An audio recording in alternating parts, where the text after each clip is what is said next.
the Italian Football Podcast. Hello everybody and welcome to the Italian Football Podcast, the official podcast of Football Italia. I'm Carlo Gargnesi, joined as always by Nima Tavali. On today's show, we will react in full to Italy's opening game of Euro 2024. A good start for the Azzurri as we beat Albania 2-1.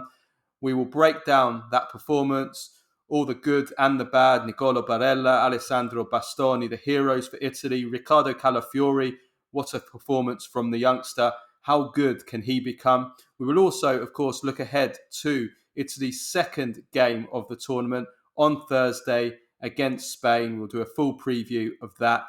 In club matters, Douglas Luiz is on the verge of joining Juventus in a mega swap deal, and he could be bringing his famous girlfriend Alisha Lehmann with him to Juventus. We'll discuss that. Plus, there's more chaos at Napoli with Khvicha Kvaratskhelia asking to leave the club, according to his agent. Also, Joshua Zirkzee's move to Milan has hit a snag over some absolutely ridiculous commission fee demands from his agent, Khvicha Kvaratskhelia. So, Jorabchin, we'll talk about that as well. And we'll have our usual Badjo, Premface and Serie Ass of the week. For all our first-time listeners, this is our free weekly episode that we do every Monday, reviewing the weekend Serie A action and all the biggest talking points in Italian football. If you want to support the Italian Football Podcast and receive all of our content that we do throughout the week, including a weekly Q&A episode every Tuesday where we answer all of our questions from our patrons, plus the weekly Thursday midweek review show, plus interviews, post-match reaction, and much, much more, then go to patreon.com/TIFP and become a subscriber for just $2.99 a month plus VAT. You can also go to patreon.com. You can also be a paid subscriber on Spotify. We'll provide the link in the description, same price and terms. And for all of you that do listen on Spotify, Apple and iTunes podcasts, we'd really appreciate if you give us a 5-star rating, give us a follow and a like. We're also on YouTube as well, so subscribe there. It really helps us to grow and do more content for you guys. Okay, so let's get into today's show and Italy against Albania reaction. So then, Nima, Italy start the tournament on a high, beating Albania 2-1 in Dortmund. I already did a post-match reaction immediately after the game, which the post-match reactions are usually a little bit more emotional. So we'll go a little bit deeper with our review today. But first things first, Nima. I don't know about you, but I was happy and quite positive after watching Italy beat Albania. Certainly better than I expected coming into the tournament. Well, I mean, it didn't start very well, did it? Federico Dimarco lost his mind and does what, and did something incredibly stupid. But look, in our reaction, in our Euro preview that we did with Adrian Del Monte, which I have to say, thank you to everyone who shared and listened to it, because it's our most listened episode ever. We've combined downloads and views across all platforms over 10,000. So thank you to everyone for sharing, and the response has been brilliant to that. It's our most listened to episode ever. But what we said and what I said there was, look, if Italy are going to have any kind of success this tournament, Barella and Bastoni have to lead Italy. They have to be the leaders. They can't rely, they're no longer the extra. They are the ones that this team are built upon. The same applies in Inter. The same applies for Italy. They're the senators now. They're the ones who have to lead it. And they did exactly that. I think Bastoni was faultless. I think it was brilliant. Barella was world class, especially when you take into consideration, this is exactly what I wanted to see. I wanted to see the shackles taken off Barella's feet. And what I meant by that is I didn't want him to have to think for two players. He had to run for two players, and that's fine. But he didn't have to think for two players, because Jorginho can definitely think on a football pitch on his own, even though he can't run as much. And that's fine, because Barella's lungs can take that. But when he has to think and run for two players, like he has to do at Inter, where he's got Denzel Dumfries to baby, then he's got shackles on his feet. But here he doesn't. Jorginho has incredibly high football IQ, and Barella was allowed to take advantage of that, and was allowed to was allowed to move more freely in the final third and control and dictate the tempo together with Jorginho, and I think he was outstanding. And the way that Italy reacted to that, to go in a goal down after 22 seconds, the fastest goal in European Championship history, was just remarkable, because they didn't panic, they didn't fret, they just got into it. Yeah, they showed mental strength for and sure. maturity And maturity. Yeah, and I like that, and that's really important. And the only, I know we're going to get to that, but no, I was very happy with how they reacted. I'm very happy with the chance creation in the first half. In the first half, I'm very happy with the chance creation. I'm very happy with how they dominated, the way they exposed Albania's weaknesses, and the fact that they put the right players in those right positions. That you had Chiesa there to go one-on-one. You had Dimarco overlapping. You had, Barella being able to do a little bit of everything. You had Jorginho kind of in the back, dictating passes like Brozovic used to do at Inter.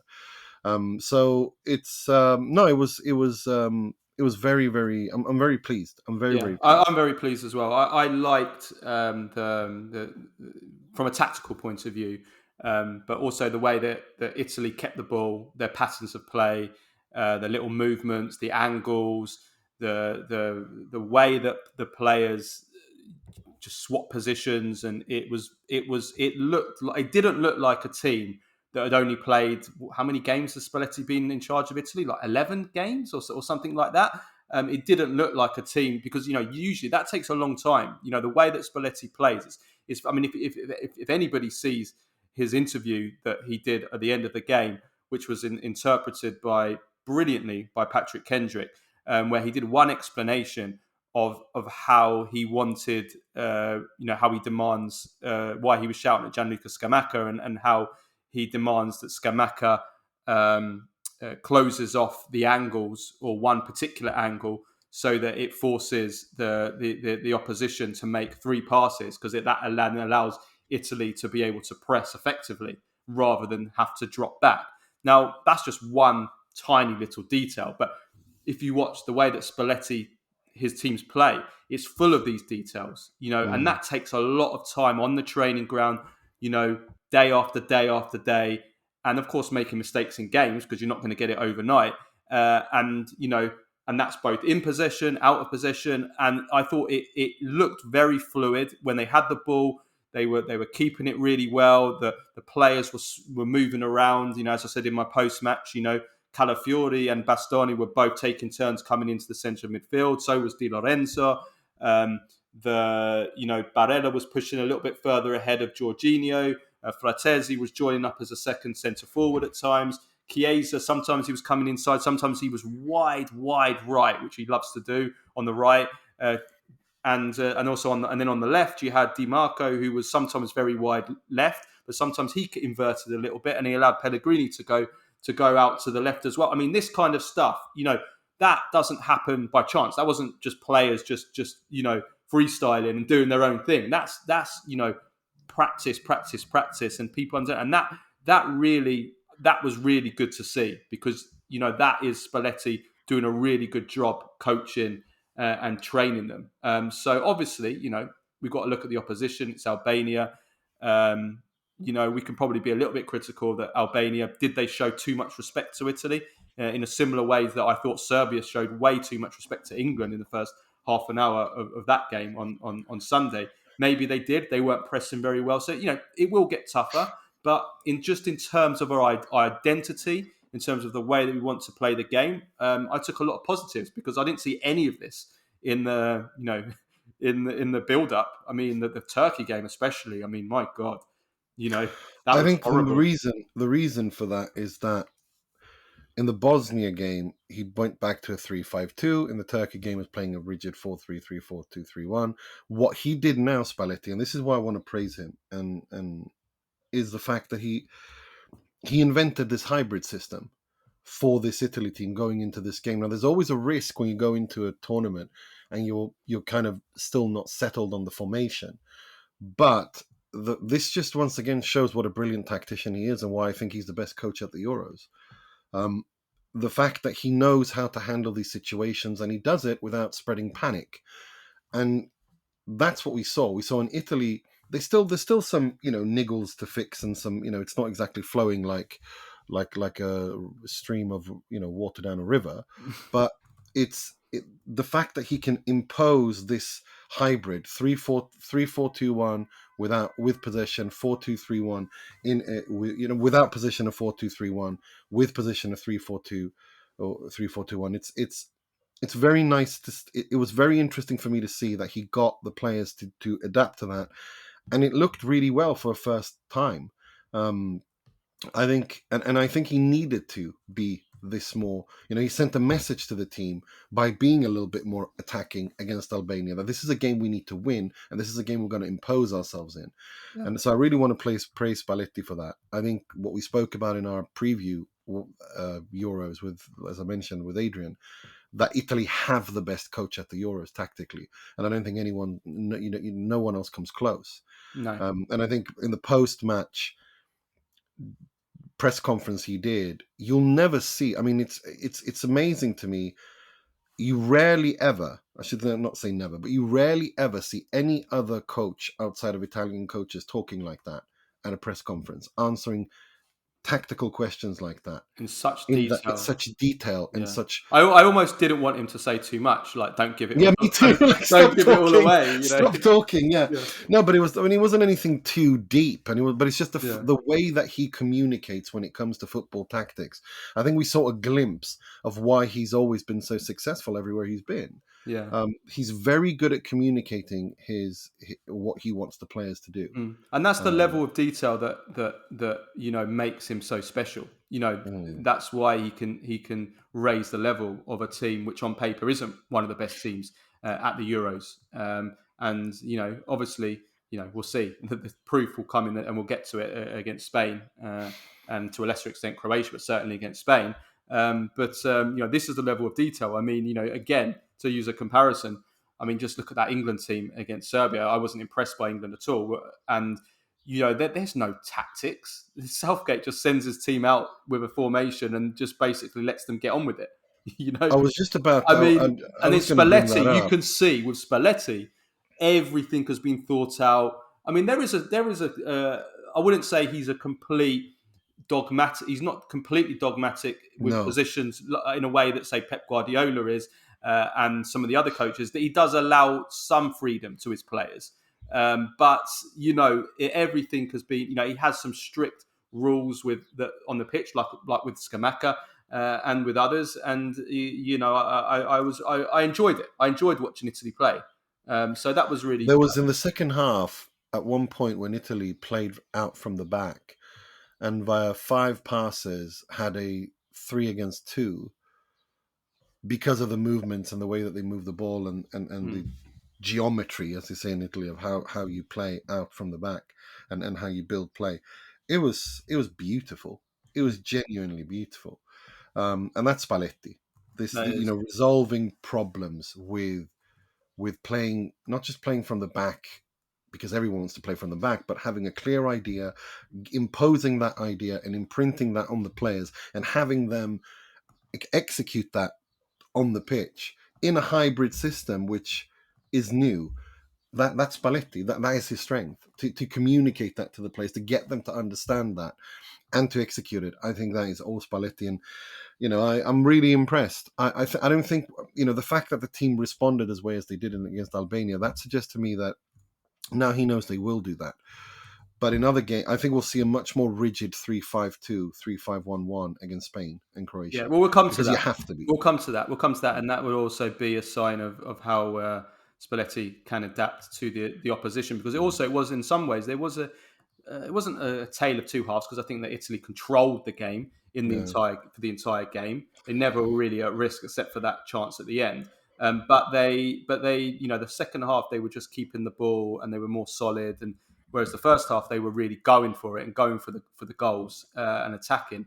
So that showed to me that there is Spalletti. Yeah, maybe he can adapt in this tournament, and it's not going to be just play one way the entire tournament. But certainly.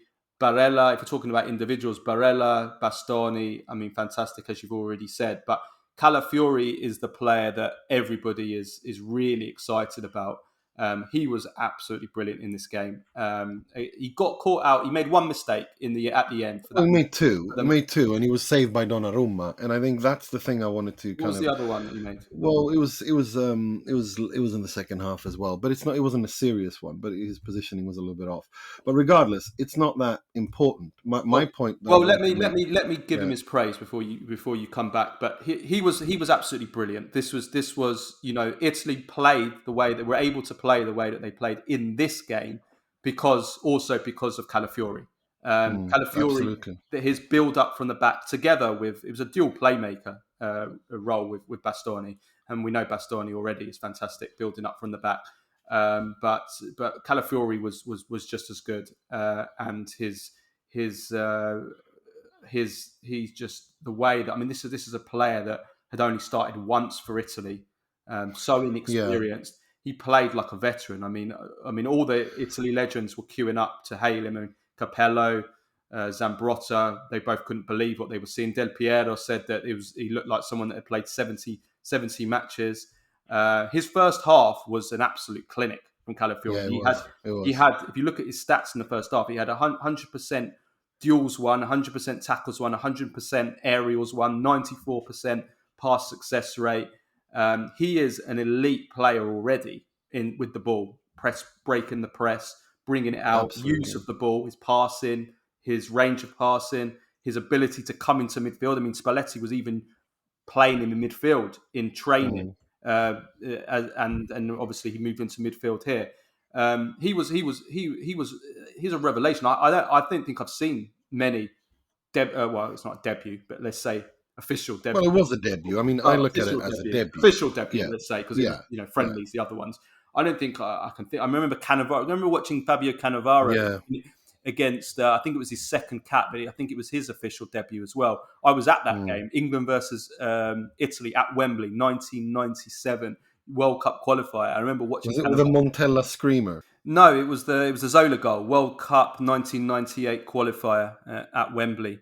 Cesare Maldini had just come in as coach, and Cannavaro marked Alan Shearer in that game, who was coming off the back of obviously top scoring at Euro 96, and Shearer didn't get a kick in that game. It was an absolute clinic, and you realised straight away that this was a defender that was set right for the very, very top, and that's the same vibes I get from Calafiori. I don't want to put too much pressure on him. I think he can handle it. He seems like very mentally strong, but I was blown away by his performance. He made a mistake at the end, and that could have been costly for Italy.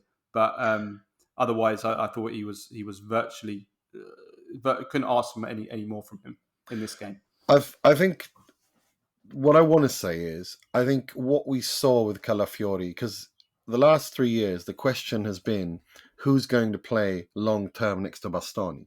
We know that Bastoni is the future of the Italian defence. We've been asking, is there going to be someone to partner him? Well, what we saw against Albania, the answer is Calafiori. There's no doubt about that. He was absolutely fantastic. He showed a level of maturity, he showed a level of mental strength, he showed a level of calm that, and this being his first real official debut and to do it in a major tournament, it was incredibly impressive. He really did play like someone who played, I wouldn't say 70, but 20, 30, 40 caps. Absolutely. It was not his second cap. He didn't play like that. And the fact that Bastoni and him can interchange between centre and left centre back and, diagonal balls and run with the ball and all that is very, very good for Italy. So I do absolutely deserves praise for that.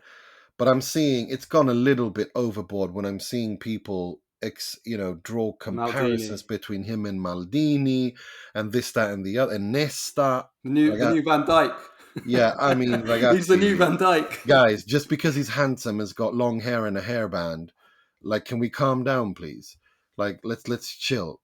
He's had a fantastic season at Bologna. He's a young player. He's not the finished product, but he's a huge talent, no doubt about that. But can we calm down? Can we chill? He's not he had a great debut, but I'm also glad that he made that mistake, because it shows the only way young players learn. Keep his feet on the ground a little bit. Yeah, and also the only way young players learn is by making mistakes and learning from that. He will have learned from that, and he won't repeat that, hopefully. So, I'm really happy that with Buongiorno, Bastoni, and Calafiori, we now have 3 central defenders of quality. All left-footed as well. And I think that is something that has always been a feeling. It's been kind of an unwritten rule in football that you don't play 2 left-footed centre-backs together. And I think probably partly because most left-footed players are completely left-footed. Like they can barely stand on their right foot. That is just kind of how it is with anybody that's left-footed or left-handed. They're usually like all the talent goes into that left hand, and there's nothing left for the right hand or the right foot. That's just kind of how it is. It's a weird quirk, but they work very well together, and actually Calafiori's right foot is actually not too bad, even though it was more Bastoni that played the right sided of the two, and he did pretty well in that position. But Bastoni's right foot is okay. It's not that bad actually. We've seen that through the years. No, I was really happy. I think that what we'll see now is I want to see Buongiorno when he comes in, because I think he will play centrally with Buongiorno, and I think if he's going to continue like this, you could see a situation where you actually see Buongiorno in the middle, Calafiori to the left, and Bastoni to the right in a back 3. Reflex action. I'm just thinking, how can that possibly work? But again, we've seen it with two left-footers playing well in a 2-man centre-back partnership. I mean, it was great. We'll come to the Spain game after in a little bit because it will obviously be a different game. But one other thing that I really like about that I think that Calafiori brings to Italy at centre-back is he brings a bit of pace as well. And that's important. I need to watch him more to see just how quick he is over longer distances. But he's definitely got a burst in him, which is important, and is something that neither Bastoni or Buongiorno have. And if you're playing, for example, Bastoni and Buongiorno together, especially if you're trying to play a Spalletti high line or a mid block or certainly a high line, which is what Spalletti likes to play. Then you're playing Bastoni and Buongiorno, and then I don't have a problem with Bastoni for pace. The ball gets played over the top. Well, I think he lacks pace. There was one moment in the second half where he was struggling to get back, and he had to really struggle. He doesn't have enough pace for me, but Buongiorno, to play with another slow player. So you play. But that's the thing. I agree with you that Calafiori's got more pace than Bastoni, but I think that's evident. But I don't think that Bastoni's slow. I mean, Buongiorno is slow. I think he's too slow to for me to be confident of playing a high line with Buongiorno and Bastoni together. I think that's way too susceptible to balls over the top or pace. Obviously, the way that they read the game can make up for that because they're great defenders. But that's something that I think that what I'm saying is that's something that Calafiori brings. He brings a bit of extra pace to the back line, which is so precious in modern football, unfortunately. So that is something that I think he has a bit of everything, really. Calafiori. I think he ticks. He's a very modern player and physically, technically good on the ball, great in the air. There's like if we're talking where he is now at this young age, and you look at the trajectory that he can improve everything, you are looking at a potential world-class player. You really are, and that's why I think it's so exciting, because ever since Chiellini and Bonucci era, that we've been struggling. Whereas you only have Bastoni, who's world-class or thereabouts, but you don't have anyone else. Now with Buongiorno and especially Calafiori, I'm looking at it and I'm actually feeling confident for once. Looking at Italy's defense, which has been a problem, because you already got the goalkeepers are always going to be good, whether it's Donnarumma, Vicario, whoever. The goalkeeper, the depth, Di Gregorio, whoever. The depth is insane for goalkeepers in Italy. But the central defense has been an issue, and if Calafiori and Buongiorno can join Bastoni at that level, that's going to be really, really important for Italy moving forward. Now, that's a problem solved, and I feel that the midfield, when Tonali back and everyone else, and if Scamacca can continue the way he's doing, then then I Let's think look at the negatives. Let's look at the negatives. I mean, I did touch upon these in my post-match interview, so I want to get more your point of view. But what is it that you disappointed you, or was a little bit, cause for a little bit of concern going forward from this game? I don't like the wastefulness up front. I thought Italy were a little bit unlucky, but they need to kill off games more. And I want to put Scamacca. I know how he uses Scamacca, and I think it was very intelligent the way he used Scamacca. But I want to see Scamacca more in goal scoring positions. I don't want him to just be the target and link up. And I feel that in this game he was wasted a little bit, as he was sacrificed, wasted, whatever adjective you want to use to describe it. But I want him to be more towards the goal as well. I want him to be the finisher as well, because I think with his physique and technical ability in the box, there's not very many defenders that can handle him. I understand why Albania was so deep. That you kind of had no choice, that you can't have your number 9 static in the penalty area ball watching. So you needed him to drop deep and rip up space for Fratesi and Chiesa and Dimarco and all these others running in from deep. I get that.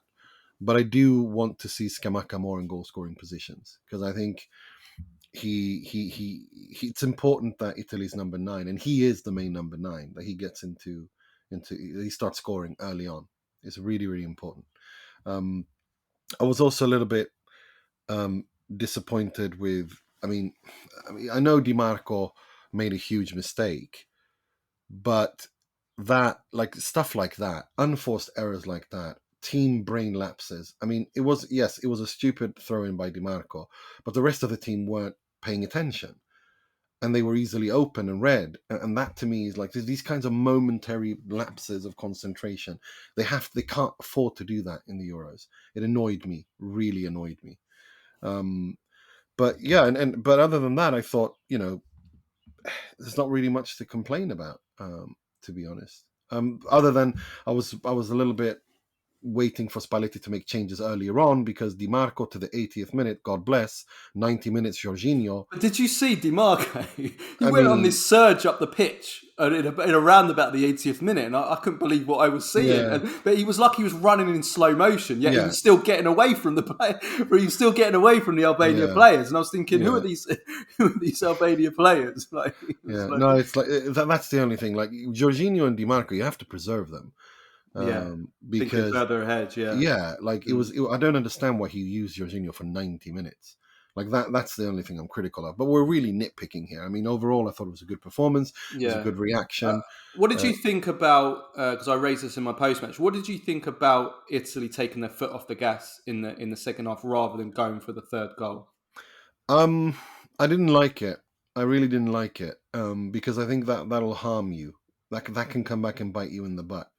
And take your foot off the gas is fine if you you still have to create. And I feel that after the 65th minute, Italy just decided to not create. Just pass around. Yeah, and that's where I wanted to see more progressive substitutions. Go to a classic 3-5-2. Take out Chiesa, put in Cambiasso earlier, play a proper 3-5-2. I get, bringing on Cristante. Okay, well then take off Jorginho. Do you know what I mean? Like I wanted them to. I was actually happy that he brought Cristante on for Pellegrini rather than Jorginho, because I wanted to have the two players. Because what happens every single time Cristante comes on as one of the two central midfielders is Italy just immediately. It happened in the Bosnia game. Italy immediately lose control of the ball and possession of the ball and control of the game, and Italy are pushed back and end up having to defend deeper and deeper. And I was glad that he brought Cristante on for Pellegrini, because then at least Jorginho and Barella were still there to control the game. Okay, we didn't create any chances, but at least we kept them away from our goal. Other than that chance at the end, which was a long ball, which was I gotta say, just dreaming ahead, Tonali in this system would have been. Oh, don't, mate. Don't. It's just Anyway, don't. Yeah. I mean that is something I think will probably harm us later on, is that, first team looks good, 12, 13 players, but then there really isn't depth, No, there isn't. And you see that by the players coming on. I mean, Well, let's wait and see. Maybe Fagioli, Fagioli, we can surprise us because yeah. which is also why I'm a little bit surprised he didn't have Locatelli on as well. I agree. We'll see. Group table then after match day 1, Spain 3 points, top of the group on goal difference. Italy 3 points, Albania 0 points, Croatia 0 points. The next matches are on Thursday. Croatia play Albania on Wednesday first. Then Italy play against Spain on Thursday. It's in Gelsenkirchen, isn't it? So good luck, all those trying to get there by train. That's all I say. What is going on in the world? I thought the Germans always make the trains run on time. Yeah, I mean that's exactly it, isn't it? Like you have to say this though. I saw some of the fans complaining, and there was one guy I saw. Well, actually, more than one fan that was complaining, saying, "Oh, we couldn't get to our hotel 1.7 kilometers away," and I'm thinking, just walk it. Well, but sometimes you can't walk. Yeah, but listen, you can't. Sometimes you can't. There has to be a pathway, unless you want to cross the German autobahn by foot and get killed. Well, no, there's roads. I mean, I've been to Germany enough times. But I'm saying I'm saying if there are no roads to get there. I mean, they're not crossing the trenches. I mean, it's. No, I'm saying but I'm just saying if there are no roads to cross, like if you don't want to cross the autobahn by foot. Unless you want to end up like a, overrun raccoon. I'm sure there was a way they could have walked if they wanted to. Yeah, 1.7 kilometers is not a long walk. That's a 10-minute walk, 15 minutes. Maybe a bit longer, but not far. I walk quickly. You're a slow walker, aren't you? No, I am. Yeah, I do have a problem though with. I went to Berlin in just a few months ago, and the gravelly roads. I do have a problem with the gravelly roads. Gravelly roads. Yeah, like you're walking on stones evereverywhere. But anyway, we're getting away from things now. Let's preview. You're such a granddad. You're complaining about cobblestones. Yes, I am. I don't want to walk on cobblestones like they're big ones. Berlin. It's not too much to ask for flat roads, is it? Berlin is like arguably one of the easiest cities in the world to walk in. Everything is like it's not difficult to walk at all there. But the roads complaining. But the roads are gravelly and they're not gravelly, they're cobblestone in certain areas of the city.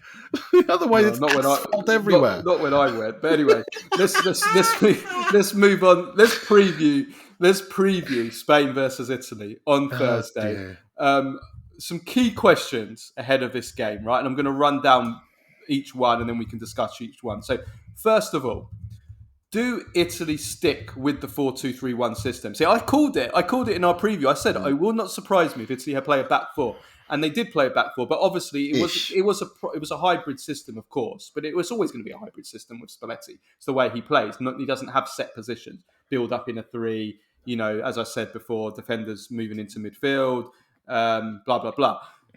Do we stick with a 4-2-3-1, or do we move back to more, let's say, three classic centre backs with the Buongiorno coming in, for example? Yes. For me, it's a no-brainer. When you see how Spain play and you know that they're going to have the majority of the possession, I want to see a more classic 3-5-1-1 with Buongiorno in the centre of defence.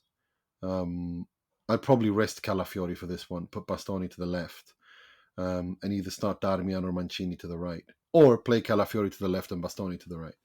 But regardless, Cambiasso to the right, Dimarco to the left. I want to see, Barella, Pellegrini, Jorginho, and Scamacca up front, and then either have Fratesi or even play Cristante, Jorginho, Barella, and then Pellegrini in the number 10 behind Scamacca, because I think that's going to be key. You're going to need players who can control the ball when you win it from Spain. And you're going to need pace to attack, whether you do it with Cambiasso or Bellanova down the right, or if you have, if you put Cambiasso on the left and Bellanova on the right, because Cambiasso is such an intelligent player that he can invert, he can do whatever, he can play in many positions. I want to see a more traditional 3-5-1-1 against Spain, because again, this is not a game that Italy need to win, and it's a game that Spain don't need to win. In fact, I think both of them just need 1 point. and they're through. Probably, And then certainly, yeah. And in the final game, then Italy will play a Croatia who has to win or draw to get through, and Spain will playing Albania, who they're going to thrash even with their third team, and they'll win the group. Like, do you know what I mean? Like, I want a little bit of, not biscotto, but use your brains here a little bit. Listen, Italy don't need to win this game. They had to beat Albania. That's it. That's what they had to do. Now against Spain, they don't need to win. They just need to draw. And I think Spain. No, Spalletti doesn't really do pragmatism, does he? He tries to win. So I don't think. I mean, it's an interesting one. It's a difficult one to know because looking at this from a tactical point of view, Spain, their pressing was in the first half was absolutely magnificent against Croatia. Croatia couldn't even with their brilliant midfield that Croatia have. They just couldn't get out. Spain were just smothering them, taking the ball off them, and in that first half. So Italy are going to need. It's not going to be like the Albania game in that as brilliant as both Calafiori and Bastoni were and are. The Albania press. Let's be honest, to put it nicely, their press was pathetic.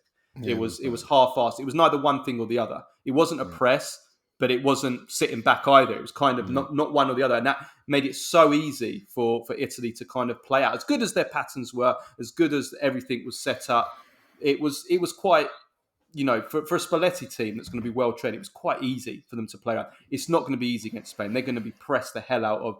And that is where you need press breakers. And obviously Bastoni is fantastic at breaking the press. So is Calafiori. Is Buongiorno? I don't know. They don't all have to be good at it, but they do have to be able to get out. It might be a case of, and Spalletti actually hinted at this in his post-match press conference, that Italy have to be more direct in this game. And maybe they have to miss out the midfield. Maybe they have to go over the top, do some long balls to Scamacca. And I actually think we'll come to Spain's weaknesses in a bit, but I actually think for me, that's probably Spain's biggest weakness is that ball over the top potentially. So 100%. switch in the play. So I don't want to sit on the fence. I'm not sure what I would do because at the moment it's too early right now to know what Italy's 11 is going to be. We'll know through the training how they're training, what it's going to be. At the moment, the papers are saying it's going to be the same lineup, but it's too early for us to say whether they'll keep an unchanged team. No, I think it would be crazy. I would make 2 or 3 changes. What else would you make any changes in the midfield or the attack? I actually think Chiesa as a number 10 behind Scamacca is a good way to go here. The reason why I said Cristante, Jorginho, Barella is because I want to give that extra cover in front of the defense centrally, because that's where Spain kind of usually swarm teams. The problem I think in the Croatia game was Croatia's midfield was overrun by 5 players because Morata dropped in. But the problem was that the defense was ball watching. The Croatian defense did not help out at all. They were completely static. And they don't have any wide players to help out either. No. So that it made Modric, Brozovic, and Kovacic completely just outnumbered and overrun. But this is a different Spain to the Spain of Luis Enrique. Without a doubt. This is a much more direct Spain. Spain actually had less possession in this game than Croatia did, which is incredible. But having still said that, though, despite the fact that this is a Spain team that is more direct, it is still a Spain team that I think had gone 130 odd game or 100 and I can't remember how many games it had been. It's some insane number of games that they'd gone with having more possession than the opposition. It was absolutely mad stat that they had, and so and I think they had more possession percentage possession than anyone else in the qualifiers in Europe. So it's still a team that despite this game, it's still a team that is fantastic on the ball. No, they are. Their midfield is very special. With Rodri's the best centre midfielder in the world. For me, it's not even the best defensive midfielder in the world. It's not even close. He's just a monster of winning the ball. And then Pedri is looking great. Fabian Ruiz, I thought, scored a brilliant goal in this game. But also Spain's attack is so dangerous. I mean, Yamal. I mean, we have to talk about Yamal. This guy is a phenomenon. He's 16 years old. 16 years old, and he plays like he played in that game. I mean, he was absolutely magnificent against a top player as well in Gvardiol. Caused him all kinds of trouble. Wow, 16 years old. I mean, how do we defend him? Because he's going to be up 1-on-1 against Oh, you cut out. Dimarco. No, you cut out. You don't let them play balls to him where he can go for pace and 1-on-1. You cut out that passing lane, and that's a team effort. The same thing goes on the other wing.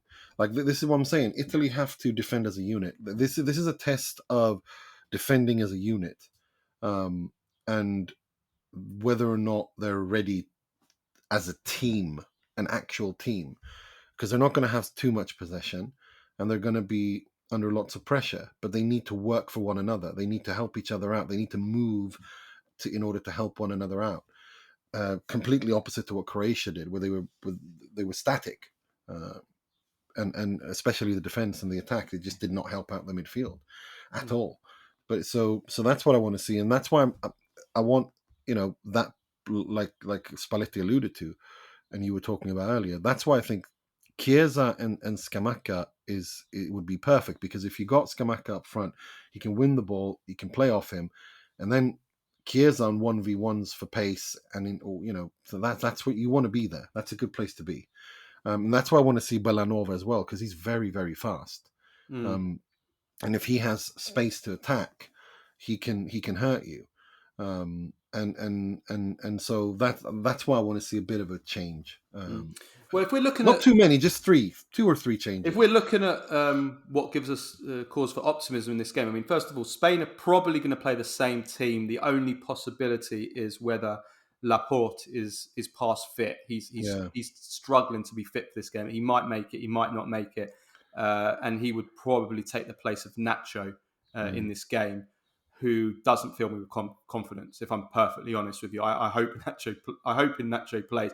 I think the centre back positions, that is where we can get at Spain. Lenormand and Nacho, if he plays. Laporte is stronger, but I have to be honest, I've not watched any of him in the last year because he's playing in Saudi Arabia. I think we can get at their centre backs, because if you watch the Spain versus Croatia, as brilliant as Spain were in the first half, and I think they did take their foot off the gas. I think they did take their foot off the gas. So a lot of, pretty much most of Croatia's chance creation came in that second half when Spain were 3-0 up. And actually, I disagree with that. I think the biggest chances Croatia if you look at the numbers, but I'm looking at the game. I'm talking about the first half. After Spain scored their first goal, Croatia had 2 mega chances. But as we spoke about in our preview, the quality of the attack is just not good enough. They missed so many poor finishes and decisive moments. Yeah, I think the problem that you see with both Croatia and Spain, like I sent you on WhatsApp after that game, look, there are holes defensively in both of these teams for Italy to take. I know. I agree there. I mean, what I'm saying is that the vast majority of the chances came in the second half.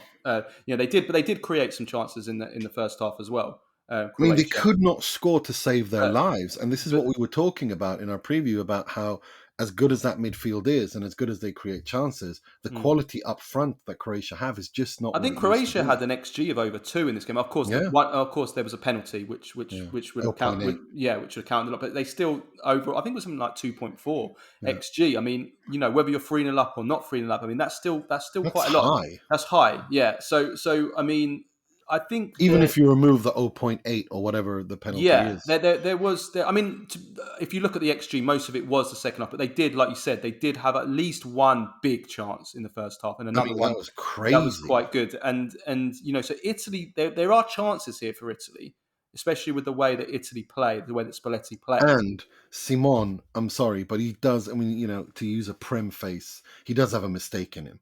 Like Simon has a mistake in him. He does, and for the penalty, for example, he created that chance for Croatia, and he does. My thing is, try him with shots, test him from the outside, because I think put him under pressure, not so much with maybe just diagonals or crosses. Put him under pressure. Yeah, Jack Charlton famous saying. Put the goalkeeper under pressure, because I think if you pepper him with shots, I think he does have a mistake in him. I mean, he is a good keeper, don't get me wrong, but we have seen time and time again in important games, he can make absolute howlers, unforced ones. And also Cucurella left back actually played really, really well in this game. Yeah, And I think he's also quite important in terms of the way he inverts and the way that he is tactically, like in terms of joining in with the midfield and everything. I actually think he doesn't get enough credit for that. But if we're talking strictly defensively, I mean, I've watched a lot of him in the Premier League. I mean, this guy, he's not a good defender. No, he's not. And if you take that, the centre backs as well. I think that obviously going the other way, Spain are fantastic. They could blow you away easily before you've even had a chance. So, the beginning of the opening 10, 15 minutes of that game is going to be very, very key. Italy cannot gift another goal in the opening minute. What is a shame is that Rodri should have been sent off. Once you give the penalty, that has to be a red. I mean, he doesn't play for the ball; he plays for the man. It should be a red card. The question is whether it was a penalty or not, and I see the debate there. Some might say it was a penalty, some might say it wasn't a penalty. But once you give that penalty, that has to be a red card for Rodri. And it is our good old friend, the dustbin man for a heart, Michael Oliver. No surprise at all that he didn't give a red card for that. He actually in September last year he was paid to go to the UAE by the owners of Manchester City, so who were then. Oh my God! He would then. They would then. Man City were on the payroll in a league that have ties to them, and of course he's the referee here, so he's not going to send off a Manchester City player. Oh, here we go. Just see Michael Oliver's performances when Manchester City play, and you'll, I think you'll know where I'm coming from there. But he should have been sent off for me, and that would have been a massive blow for Spain. This guy is class. I'm sorry. Like I mean, he is fantastic. He gets away with so many niggly fouls. Like he's like.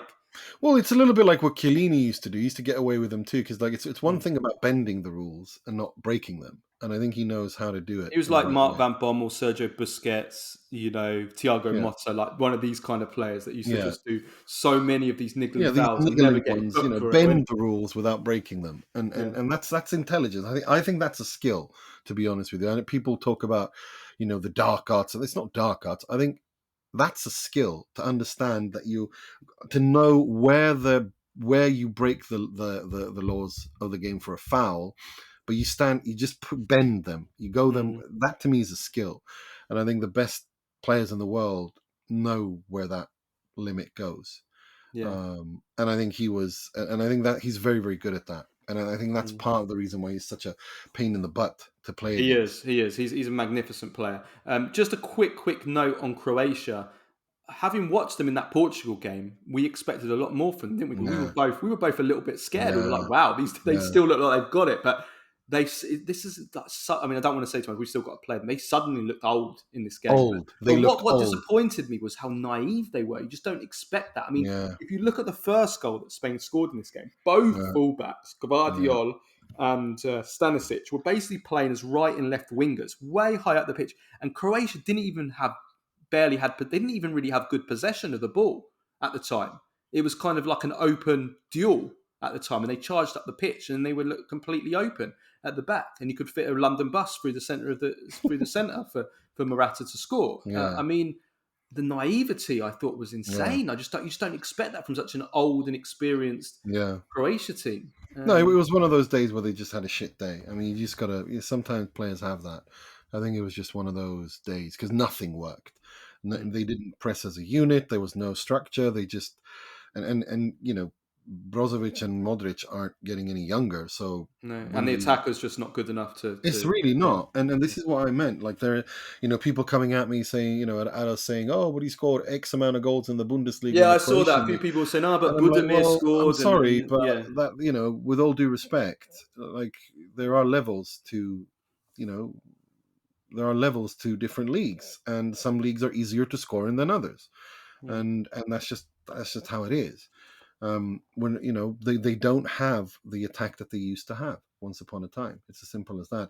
And above all, the fact that they're playing Guardiola to the left on the wing, like they have problems wide. Croatia have Well, problems in the wide areas. to be fair, to come back on that, Man City play Gvardiol a left back as well, Yeah, but but that's a different kind of left I back. mean, personally, I would play him at centre back. Yeah, no, but that's a I different would kind of always play left my back. He's not strongest exactly defenders in the playing a middle. classic fullback at Man City, is he? I mean, they play a different style Yeah, altogether. well, I would personally, I'd always play my strongest centre back, strongest defender at centre back, especially Absolutely. if my centre backs are Pongracic and the other lad they got, so Subasic. So I would But the play. thing is, I'm wondering, since you've got Perisic on the bench, why not just go to a back three and have, play him as a wing back? Possibly. He did all right Because actually when he come on. Perisic, yeah, he did decent. Yeah. Okay. Well, but he's a let's. physical specimen, Perisic. Well, he I is. know he's not. I know he's getting a bit, but that like the way that he takes care of himself, the Well, way that after an he eats. ACL, yeah.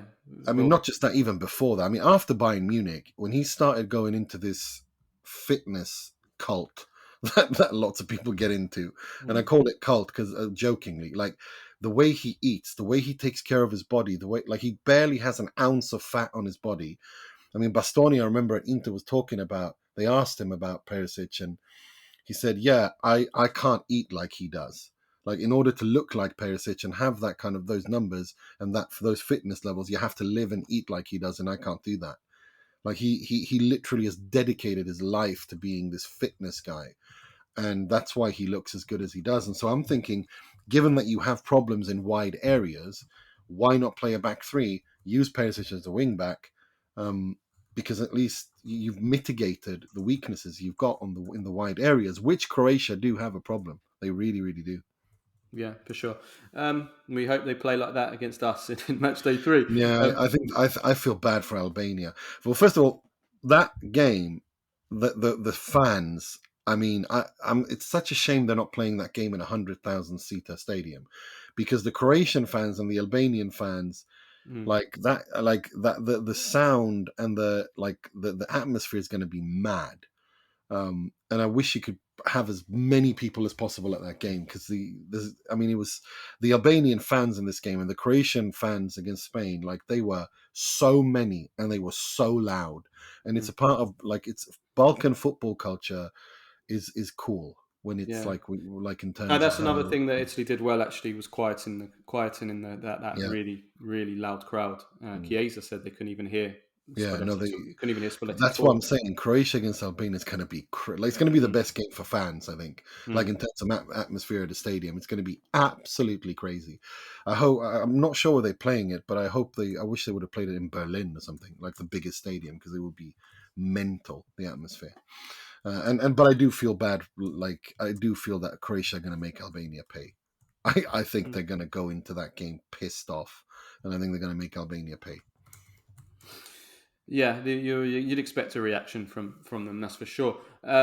Which team, just quickly before we talk about club football, which team has impressed you the most at the Euros? We're recording this on Monday, and France and Portugal still haven't played. The two big teams that still haven't played, but all the big teams so far have won at the Euros. Every single big team has won. Germany 5-1 over Scotland, Spain 3-0 over Croatia, Italy 2-1 over Albania, Netherlands 2-1 over Poland, and England 1-0 over Serbia. Who's impressed you the most? For me, out of all the big teams, if I'm looking at complete performance, I'd probably go Germany so far. Without a doubt.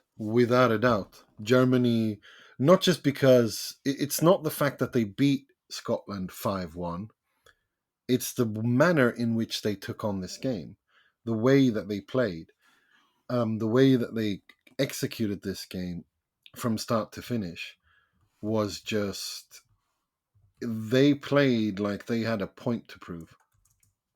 And boy, did they. And with that crowd behind them as well, it's just it becomes like an organism in itself. It becomes like a being of itself. This interaction between Germany on the pitch and the way that they play their heavy metal football and that crowd, it becomes something else. And it was I was sitting there, some of the movements and the overloads and the energy, I was sitting there with open mouth going, how are they doing this? And of course, you got Niklas Füllkrug, who came on and scores. Chan comes on and scores. They're in a very good place mentally.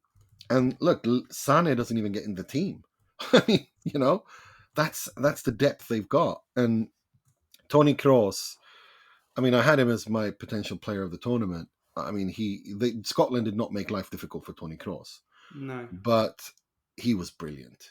It was ridiculous. Yeah, that's where it's interesting with a few of these teams that performed well, including Italy, including Germany, to a lesser extent Spain. Like, how good were they, and how bad were the opposition? So that's those I questions. think both of those Those teams. questions I think don't get answered. Scotland. Yeah. No, but I think Scotland were awful. Don't get me Mm. wrong, but I think Germany were brilliant. Yeah. Like they were. It was Mm. a Germany that it was reminiscent of 2006 in the opening game against Costa Rica, but with the difference that I think this team has much more quality in it than Definitely that team more did. quality. That Germany team in 2006 was awful. Like, it was some crap, some awful players in that team. Like, So no, it's no, I'm really impressed by yeah. Germany, and Yeah. I'm just strengthened by my conviction that I think they're going to go. I think they're going to win it. I really think they're going to win it, or at least get to a final. Yeah. Who's disappointed you most? For me, England. England, yeah, England out of the big teams. England. I was very disappointed with England. I thought they were pretty good for the first kind of yeah, half an hour. yeah. They kind of took it to Serbia without really creating much, and the goal they scored was from a deflected cross. It was quite a lucky goal. The way it was a great finish, but it was a lucky goal the way that the cross came in. I thought they were awful in the second half. So they looked When tired. Ivan Ilic from Torino came on, Declan Rice and Trent Alexander-Arnold were nowhere to be seen. They were chasing shadows. Well, they played. They just defended. They just Well, defended. this is again Gareth Southgate. I think it's truly remarkable to me what a limited manager he is tactically, and that he's allowed to be in charge of this team for so long. Honestly, it's amazing to me, because if you look at, like, we know about the firepower England have up front, and also I think their midfield was decent. I think Declan Rice and Trent Alexander-Arnold did all right in the first half, but it's when the opposing manager, makes a move, Gareth Southgate craps his pants and goes into defense mode. And he can do that in the 40th minute. He can do that in the 50th minute. You can't do that in football anymore. It doesn't work like that. And they got away with one yesterday against Serbia, who, by the way, I think were actually really good when Ilic came on. I think he has to start.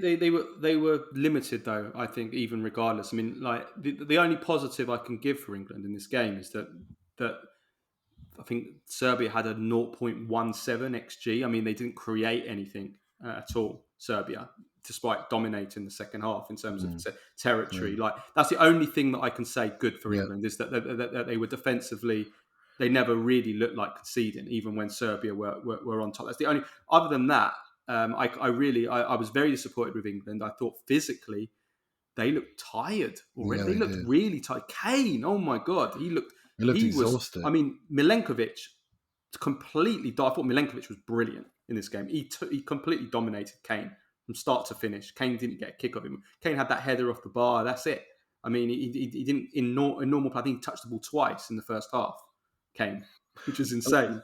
I mean, To be honest with you, I think that if Ivan Juric was the coach of Serbia, Serbia win that game, because England showed so many weaknesses defensively, which were, I mean, that I didn't expect them to show. And I don't mean from the defense itself. I mean defending as a unit, and they looked scared. I And think I playing feel, as a unit, full stop. Like yeah, there's no patterns. When I go on yeah, about it all the time about patterns of play, when I used to yeah, go mad about Allegri, England have no patterns of play. it's insane. They don't. Southgate is obviously completely incapable of going on a training ground and say, right, these are the patterns, like the patterns that we saw with Italy play. Yeah, You know, where they work on these moves, how to get up the pitch. You know, how to. They don't have anything like that. It's just send them on the field. it's And they've got so vibes. much quality, England. I mean, they're attacking quality. They've got so many world-class players, goal scorers in the team, that, you know, a lot of the time they can resolve it on themselves because they are. How do you get so little from Kane, Foden, Saka, and Bellingham? Well, I think that Southgate doesn't know how to use Foden. I mean, when has Foden he ever done? doesn't. Let's be honest. Foden's had a horrendous England career. Let's be honest. This Yeah, is he the has. Premier League Player of the Year, and he Yeah. puts in a performance like that. I mean, his performance was embarrassing. Yeah, he was awful. I mean, the English media. I was watching it on the BBC actually, and they were sticking up for him. And then Cesc Fabregas, with the former Spain player, he laid into him and said, "This isn't good enough. We need more from him." And he's absolutely spot. And he was holding back as well. He's absolutely right. Premier League Player of the Year. I don't think Southgate knows how to use Foden because he plays him out on the left wing, which I don't think Foden likes playing there. Because I think Foden needs to play either as the 10, which he's not going to play because they've got a monster in Bellingham, who was brilliant, by the way. And then Saka on the right, who was the only other player that I thought that did well for England yesterday offensively. So he stuck out on the left wing, and I don't think he knows he can play that role. And I think that's actually going to harm the balance of the team if he sticks with him. And it wouldn't surprise me if he ends up losing his place in the team. I think so too. At some point. Yeah, I agree. And at centre midfield, they can't keep the ball either. They can't keep it. Which is why I'm so against surprised. Good teams, they won't keep the ball. Which is why I'm so surprised that Jack Grealish is not part of this squad, because he can hold the ball, like he can maintain possession. Yeah. Well, as a left, maybe on the left, but if you've got a problem with the left when Foden isn't working there. Well, I would have taken Rashford. I think that was a big mistake because even though he hasn't had a great season, I think he gives you that threat on the counter-attack when you get pushed back, like they were getting pushed back by Serbia. You've always got that threat on the counter. You're not going to get that on the counter with Phil Foden, and so.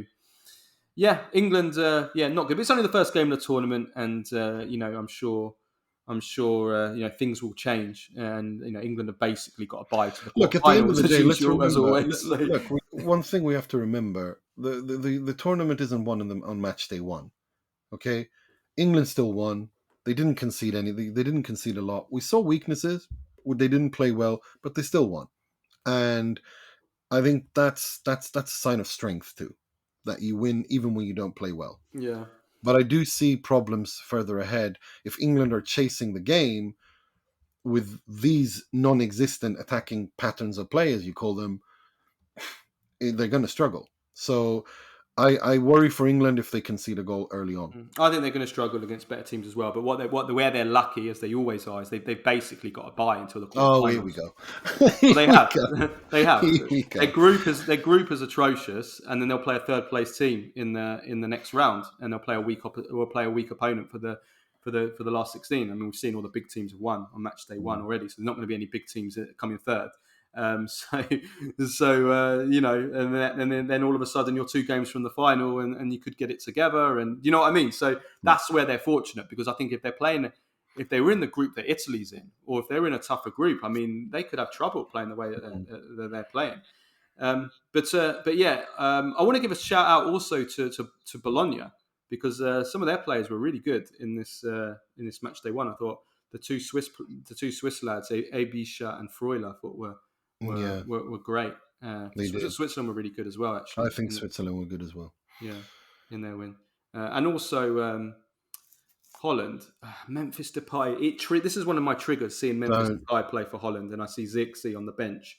I mean, that just triggers me. Ronald Koeman, talking about Gareth Southgate being an atrocious manager. Ronald Koeman is... I mean, what is he doing? I mean, it's like you have Joshua Zirkzee, who he only took because Cup Miners was injured. But I mean, you've got Joshua Zirkzee there. Why not at least bring him on? I know Weghorst scored the winner, but you can't tell me if I understand that you throw on Weghorst late in the game when you were trying to win. I don't have a problem with that. That's just common sense. Yeah. But you have Joshua Zirkzee, who's wanted by lots of big clubs this summer, is one of the most talked about players on this market after the amazing season he's had. When you're playing like the way that Holland played in that first half, where I thought they were really good, you want to have a striker that can link up and put others into play. Why not play Zirkzee? Like, what is the problem here? I don't understand. Because Memphis Depay, I'm tired of this hierarchy nonsense. Maybe before he was the clear starter for the Netherlands. He's not anymore. You can't tell me that he's where he is in his career right now, he's better than Zirkzee, or that he tactically gives the Dutch more how they want to, given how they want to play, than Zirkzee does. No, he's been a flop It's nonsense. He's been a flop his entire career whenever it's mattered for a big club or in big games, always.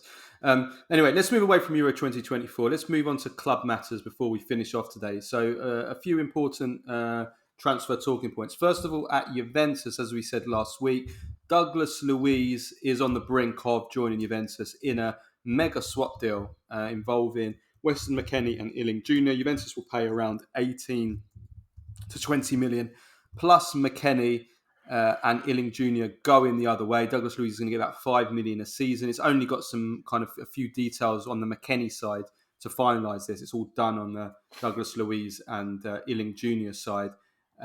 So this is, we'll come on to the girlfriend in a second, but this is a great deal for Juventus, I think. I think that he's, they're getting one of the best centre midfielders in the Premier League.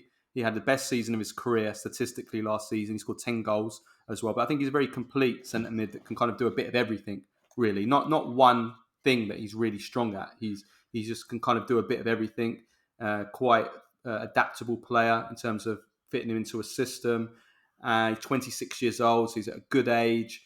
And he's got good experience. He's in the Brazil national team squad.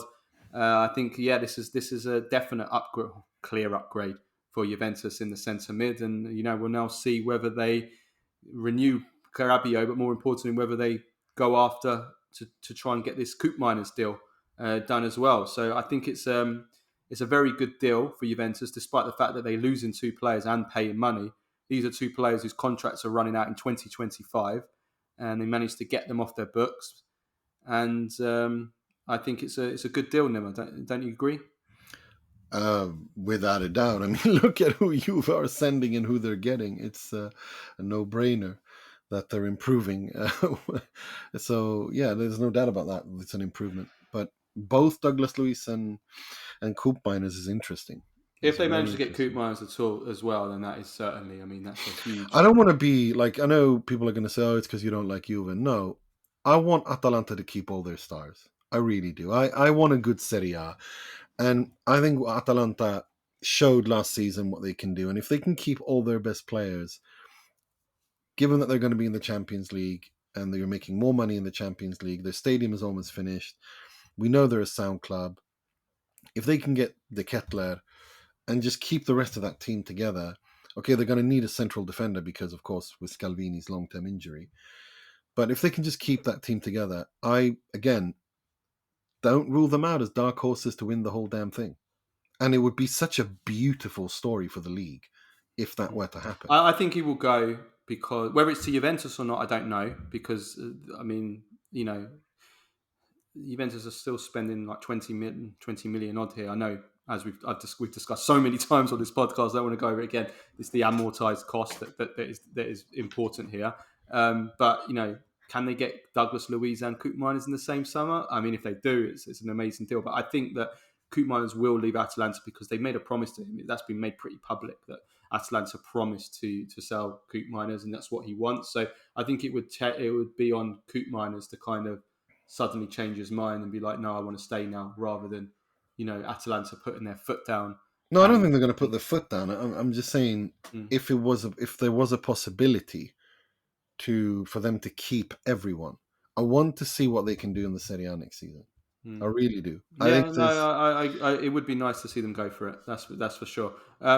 We have to talk though very quickly. Alisha Lehmann, the famous girlfriend of Douglas Luiz, she is the most famous female footballer in the world by a mile, the most followed.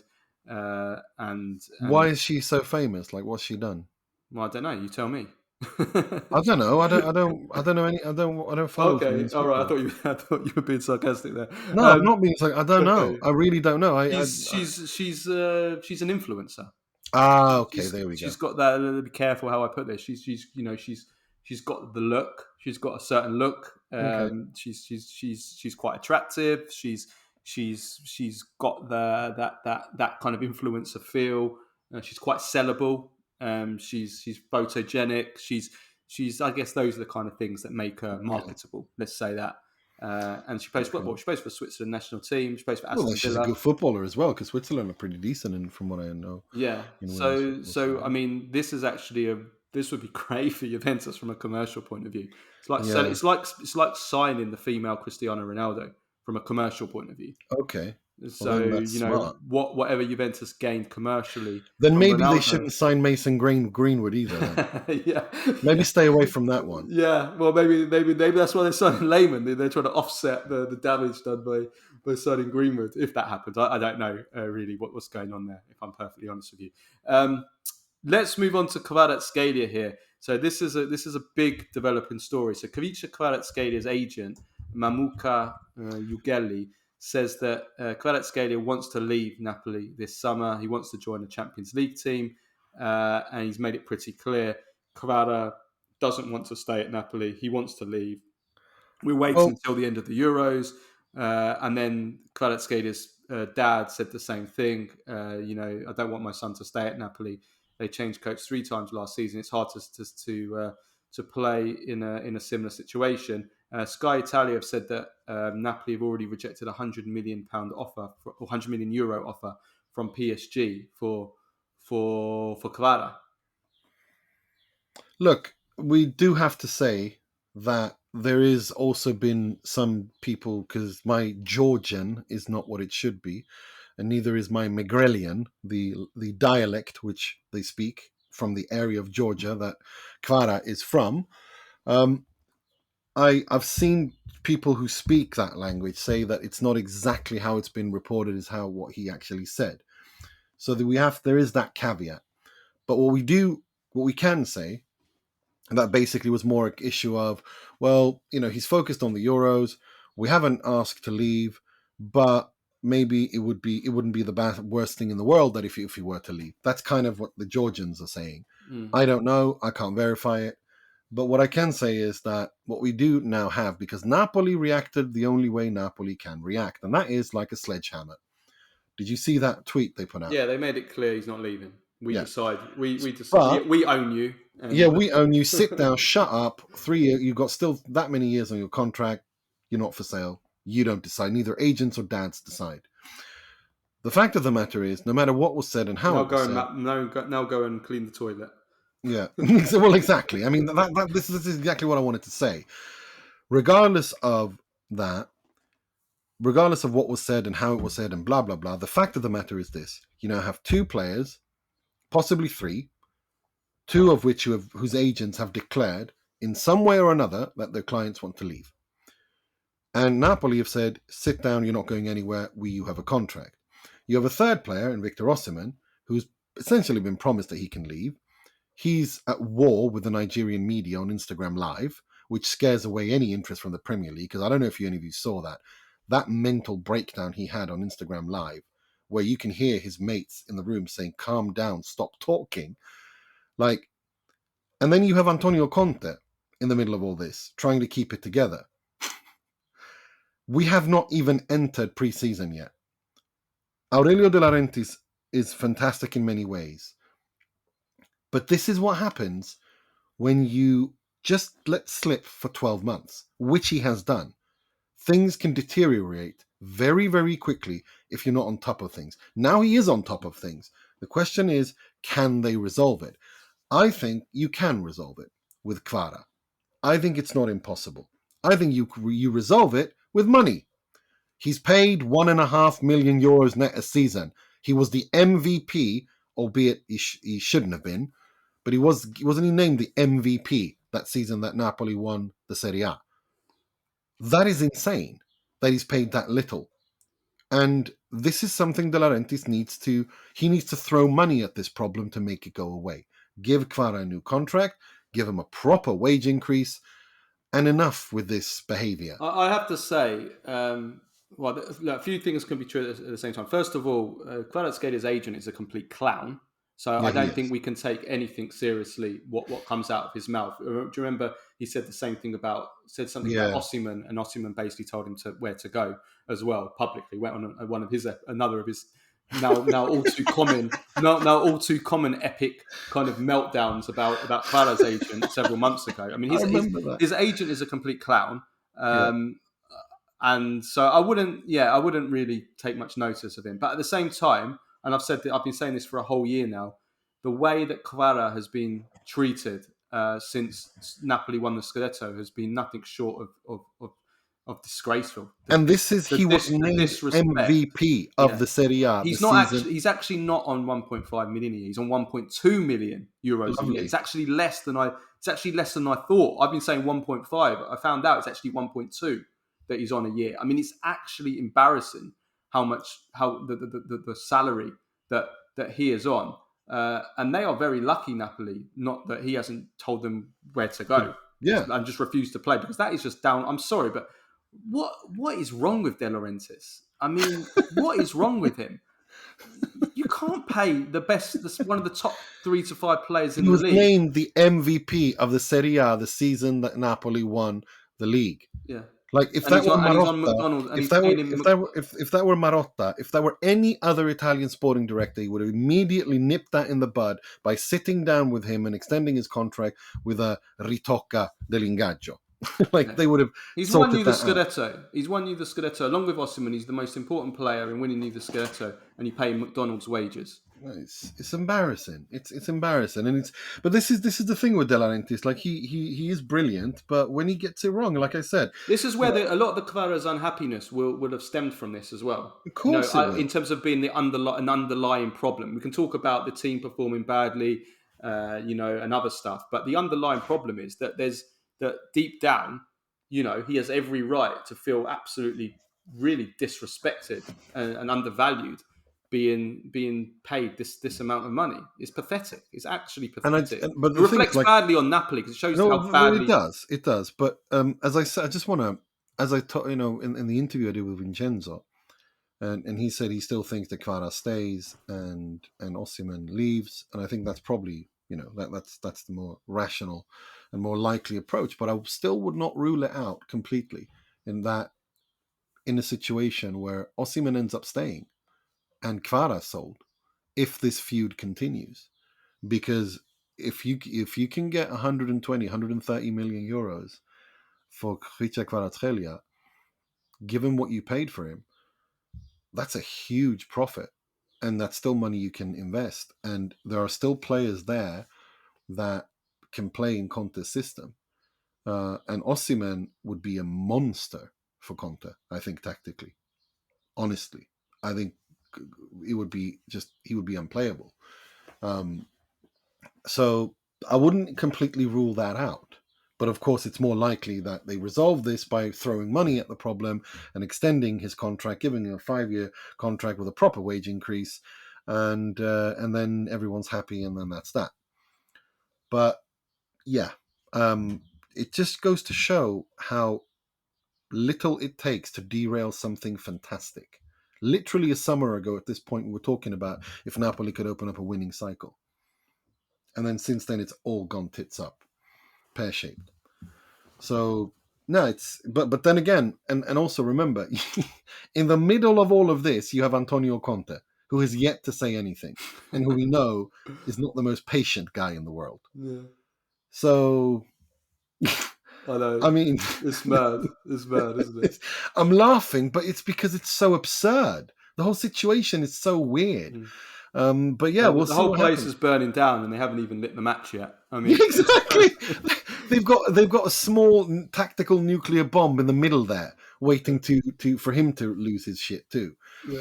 No, it's ridiculous. Yeah. It really is. Let's just finish off before we do Baggio, Premface and Serie Ass of the week. Joshua Zirkzee, really quickly here. So Zirkzee to Milan we thought was pretty much done and dusted. The transfer fee is done. Milan agreed to pay the 40 million euro release clause in his Bologna contract. Personal terms have been agreed. All that was required to complete this deal was for Milan to pay the commission being demanded by Zirkzee's agent, Kia Jarabchin. And this has held everything up because Jarabchin is asking, frankly, ridiculous 15 million euro fee. I mean, this is one of the examples of what is wrong with football today, isn't it, Nima?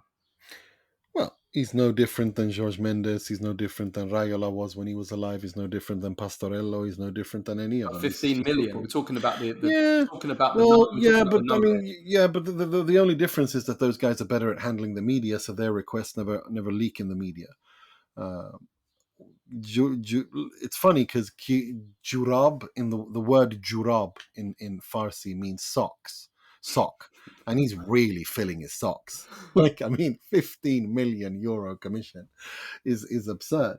It's funny, and it's very, very. But you know, like, fair enough. I mean, Raiola, who's no longer with us, asked for some ridiculous commissions, but these were on massive transfers that were like over 100 million. Like the Pogba one, he took I think he took about 20 million Yeah. on the Pogba deal, something like that.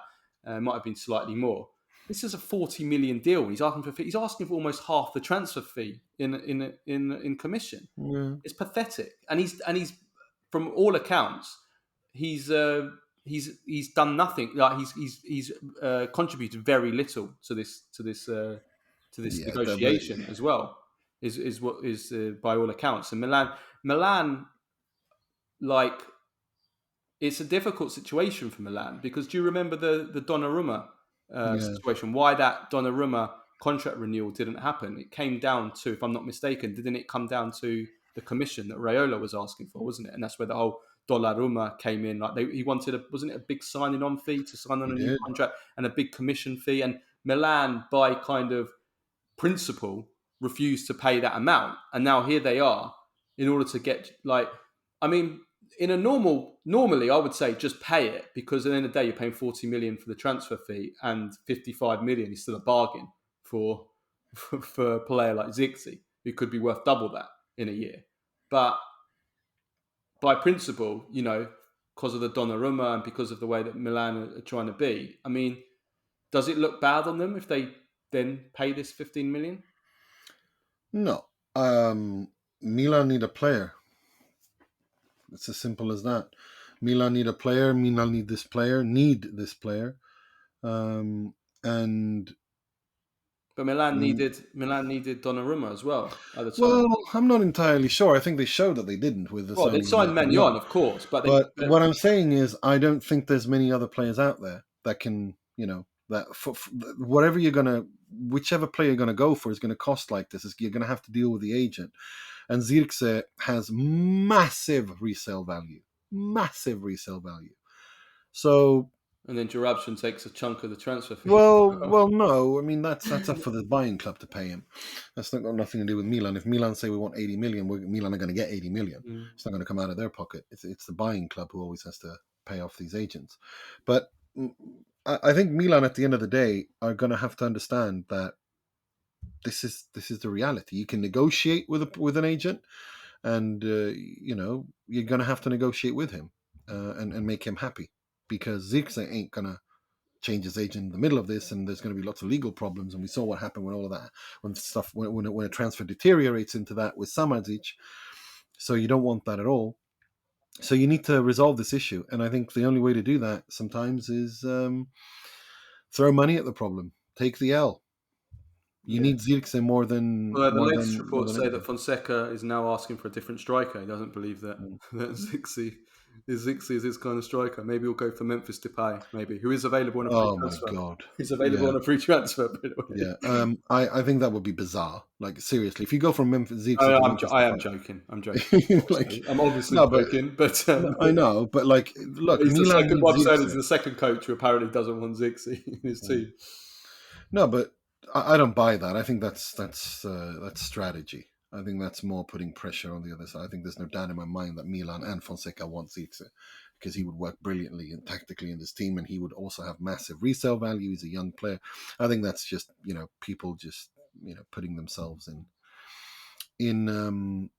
different, you know, strategic positions in a negotiation and using their leverage. Last thing I saw, for example, was now one Italian media saying that Furlan is trying to bring down the request to 10 million commissions. I mean, look, this is just, let's just wait. That's what I've heard as well. They are. Yeah. They're prepared to pay a commission. They're Yeah. just not prepared to pay 15 million. Yeah. There's And always a I commission. think, There's always a yeah, commission on transfer fees. yeah, and I think that's where we're It's gonna. just that this is extortion. This is. I mean, Yeah. this is just Well. insane. 15 million. I mean, who does he think? Who does he think he is? And who did? I mean, I don't get these footballers as well. Like, Yeah. if I'm Zirkzee and my transfer to Milan falls through because my agent is I asking would for have. Yeah. Well, then you commission. part ways. I mean, But you would part ways. But that's the thing, though. Like you have to be wary. That's why it's so important for footballers not to just have agents, but to have lawyers to explain to them what they're signing, with whom, and how, and basically lay out to an agent. Listen, you can represent me, but we need to decide your commission up front. Like, we can't have a situation where your commission is holding up my transfer. I don't want to work like that. For example, I know in the United States sports, they have this easy thing where they have 10% or 15% or whatever maximum or something. And I think that's something that football needs to. We can't have these situations. It's getting ridiculous. Yeah, they tried to, didn't they? But then the entire world of agents all rebelled, didn't they, and started legal threats and everything, and it didn't end up going through, did it? This kind of new FIFA system, agent regulation. We need to have regulation. It's a completely deregulated market. Anyone and everyone can call themselves an agent. I know they've got this license thing now with FIFA, but it doesn't really carry any weight. Yeah. It's getting ridiculous. We need to have a proper legal framework for this, and to protect players, to protect clubs, and also to protect the serious agents that exist. You know, there are lots of professionals out there who do a good job, who don't do this. You know, who aren't unprofessional and derail transfers. And many of the times you have people's parents posing as agents, and it's just, this needs to stop. We need a proper framework in football for this. It's as simple as that. Yeah, for sure. Okay, let's finish off with Badjo, Premface and Serie Ass of the week. So, Badjo of the week, Nima. I've got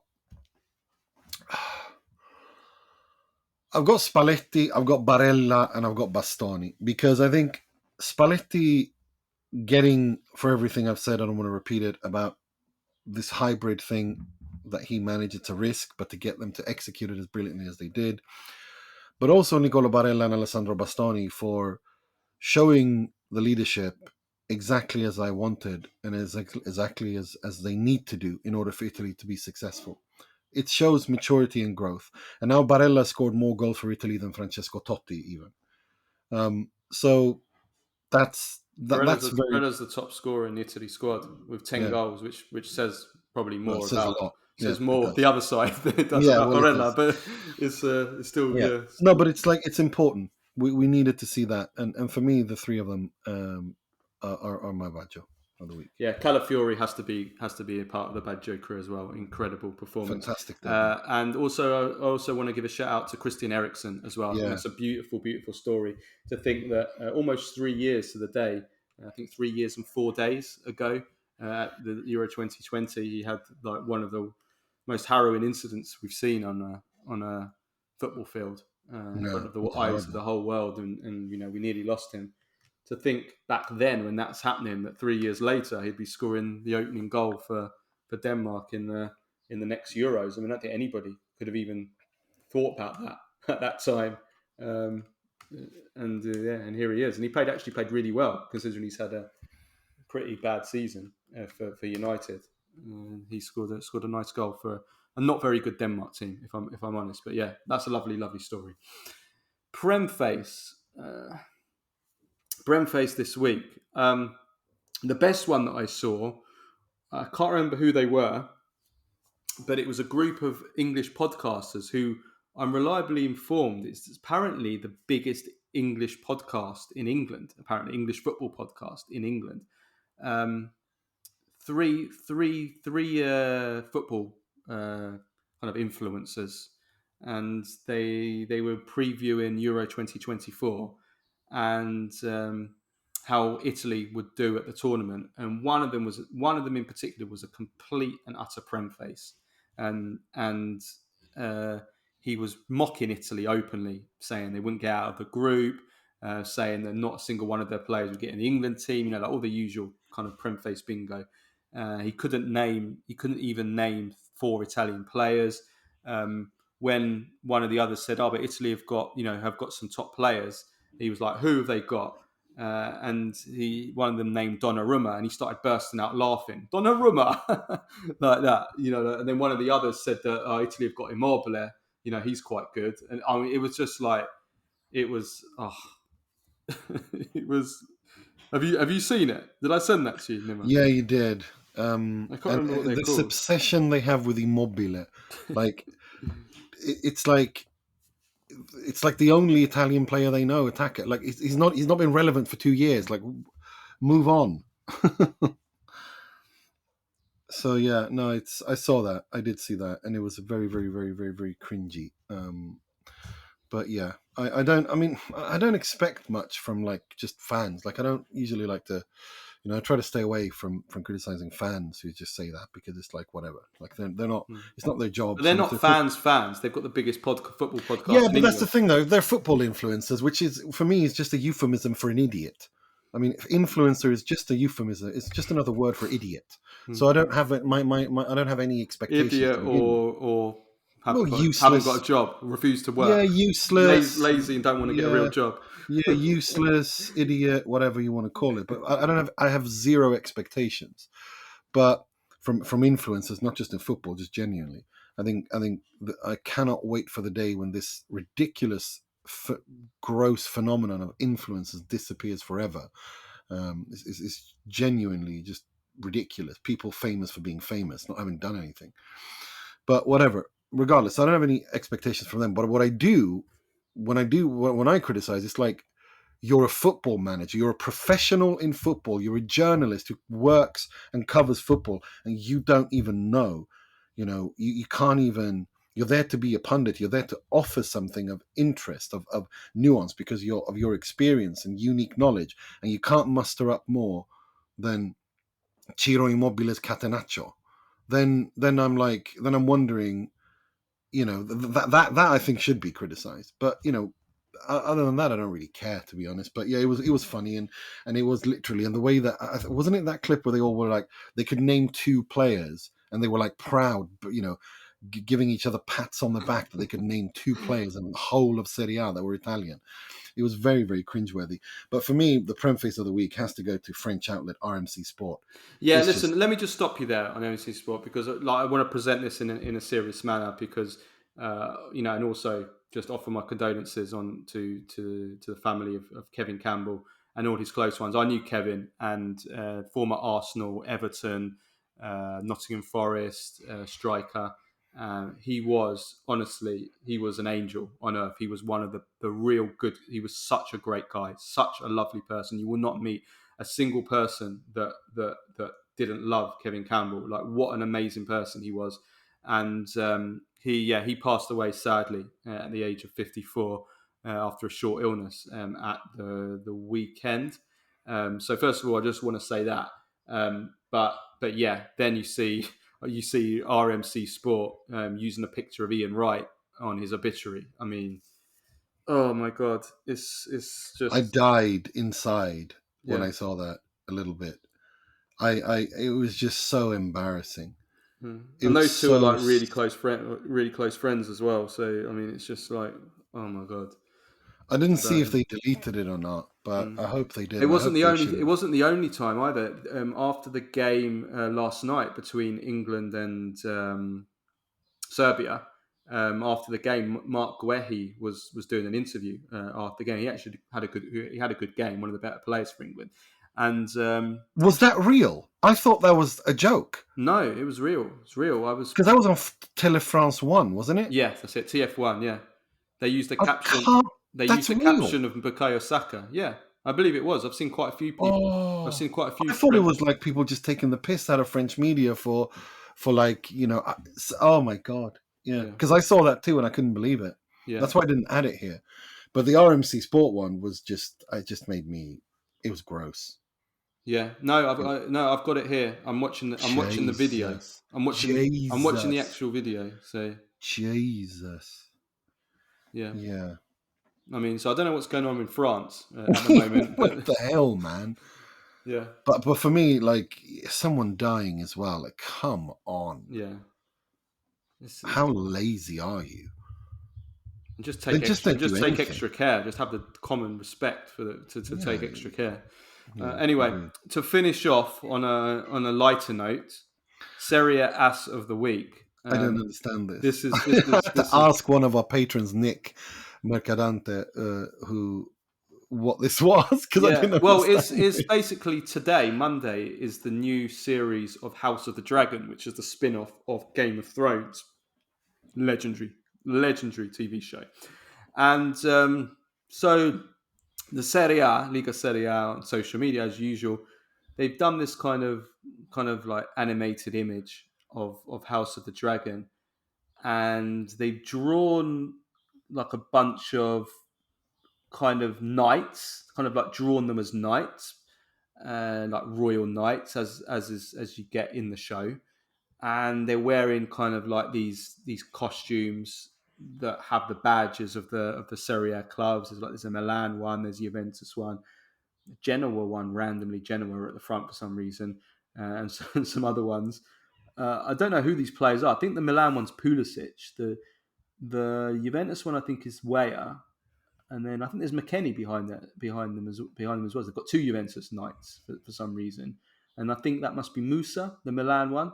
Anyway, it's completely random, and then the caption is "All must play." #House of the Dragon, and then there's a dragon. There's a few dragons kind of flying above, and then there's like a castle behind. They're like over the moat. It's just like I don't understand. I don't understand what the message is. You know, No one does. It's so confusing. Yeah. And listening to you tell it back is even funnier. But I like the first comment. It's from this guy Nick Mercadante. Yeah, that's our patron. Yeah. And I asked him, Yeah. "Is this a Game of Thrones reference?" Because I didn't. I was completely confused. And Nick said, "No, yeah, it is. It's a spin-off." And I love his comment under that. It's brilliant. Yeah, admin, this is weird. It's short but sweet and to the point. And he's absolutely spot on. Admin, this is weird. It is weird. But I don't understand. Like, all must play. Like, I don't know. I don't know.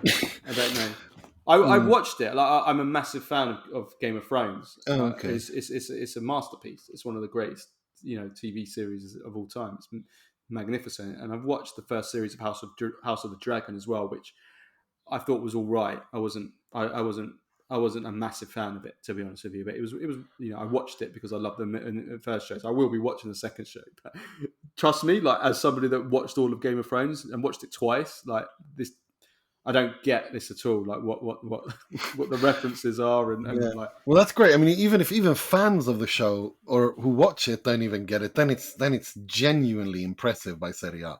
Like, that deserves a little applause. That And they're all Americans as well, I believe. I don't know who the three guys are at the back.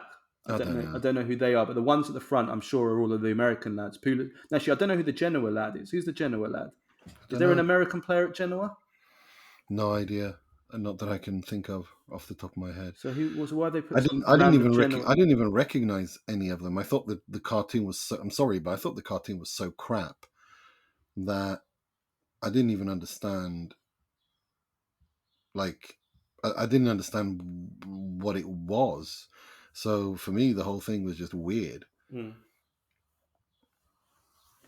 Yeah, very weird. Okay, let's leave it at that. Long show today because we had to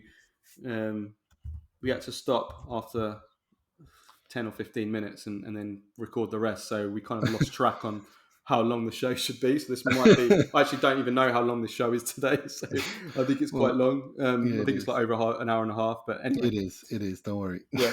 Okay. Well, enjoy anyway. We'll see you Tuesday for the Q&A, and then we'll have more stuff for you later in the week. We're still confirming that. Enjoy the week, and we will see you later in the week. Till then, ciao, ciao.